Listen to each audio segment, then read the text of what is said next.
Je suis Zemidja, oui, 32 ans, la peau durcie par le soleil, les mains noircies par les poignées de moto et le dos brisé par les routes de Cotonou. Je ne suis pas né dans l'or, je ne suis pas allé loin à l'école, mais j'ai aimé et j'ai aimé comme un roi. Elle s'appelait Sylvie, elle était vendeuse dans une boutique de pain à Zobo. Je l'ai rencontrée quand je l'ai transportée 3 jours de suite. Elle souriait doucement, elle ne parlait pas beaucoup, mais ses yeux disaient tout, et moi, j'étais foutu. Elle n'était pas comme les autres, pas impressionnée par les motos ou les paroles. Elle voulait juste la paix, un homme qui l'écoute. Alors je me suis levé, j'ai changé mes horaires et j'ai travaillé plus. Je lui ai offert un petit téléphone, pas grand chose. Mais je voulais qu'elle sache que je pensais à elle, même quand je n'étais pas là. Et elle a répondu, pas avec des promesses, mais avec des gestes simples. Elle m'a présenté à sa sœur, puis à sa tante, mais jamais à ses parents. Son père était professeur à la retraite. Sa mère commerçante, bien assise, des gens respectés, des gens qui pensaient qu'un Zemidja, c'est un raté. Elle m'a dit, ils ne vont jamais accepter. Ils veulent que j'épouse quelqu'un qui a un bureau, un nom, un avenir tracé. Je lui ai dit, je ne suis pas riche, mais je suis debout, je suis digne et je t'aime. Elle m'a serré la main, on a décidé de continuer. Quand j'ai envoyé mes oncles chez eux, ils ont humilié ma famille. Ils ont dit qu'ils ne reconnaîtraient jamais un mariage avec un motocycliste. Ils ont dit que leur vie valait mieux que ça. Mais Sylvie m'a regardé et m'a dit, on a besoin que de notre vérité. Alors on a loué une chambre dans un petit quartier à Agra, à l'écart. On vivait caché, mais on vivait. Quelques mois plus tard, elle est tombée enceinte. Le ventre a grossi. Le jour de l'échographie, on a appris qu'elle attendait des jumeaux. J'ai eu peur. 2 enfants avec mon salaire. Mais elle m'a dit, on les élèvera avec l'amour qu'on n'a jamais eu. J'ai alors travaillé nuit et jour, même les dimanches, même sous la pluie. Le jour de l'accouchement, j'ai conduit moi-même la moto jusqu'à l'hôpital de Ménotin.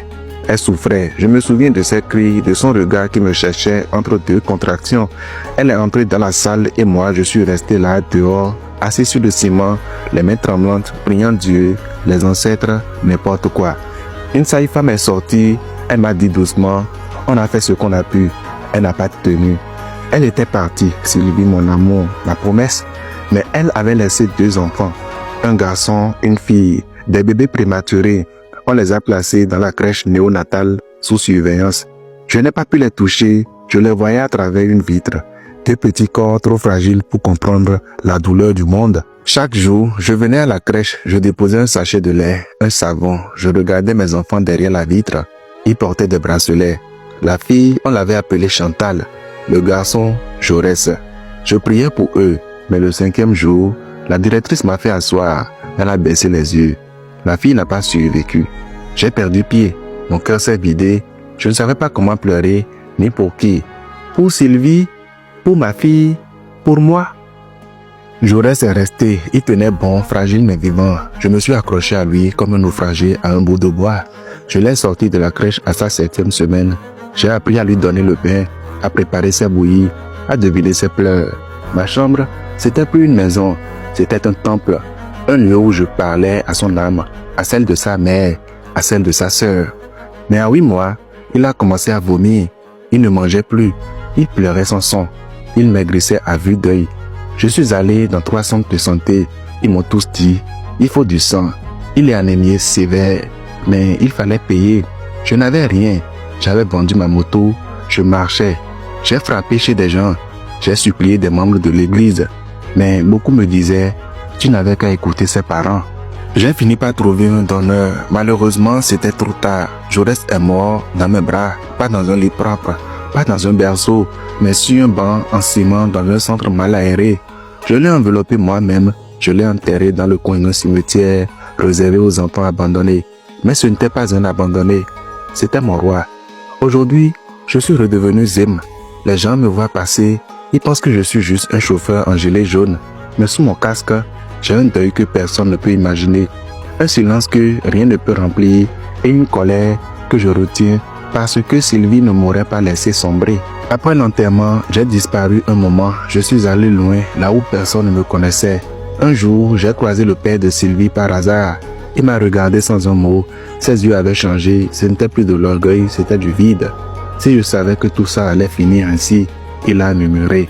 Trop tard, il n'y avait plus rien à dire. Le vrai deuil, ce n'est pas l'enterrement. C'est le moment où tu rentres chez toi, et que plus personne n'a tentaclé dans la serrure. C'est quand tu prépares 2 bols de bouillie, puis tu réalises que tu es seul. C'est quand tu crois entendre un petit cri, mais que ce n'est qu'un chat dehors. Aujourd'hui, je ne pleure plus, mais je ne ris pas non plus. Je travaille, je roule, je vis. Et parfois, je croise des couples qui se disputent pour des bêtises. Je baisse les yeux parce que j'aurais tout donné pour revivre juste 1 minute avec Sylvie, même 1 minute de silence. Je ne suis pas là pour faire pitié. Je raconte pour que tu comprennes. On ne sait pas ce qu'on a, juste à ce que la terre le recouvre. Aime pendant qu'il est temps. Soutiens pendant qu'il respire. Et si ton bonheur dérange, protège-le, ne le cache pas. Je suis un simple zème, mais j'ai aimé, j'ai souffert et j'ai perdu. Et pourtant, je suis encore debout. Tu veux savoir pourquoi? Parce que j'ai promis à mes morts de ne pas mourir avec eux.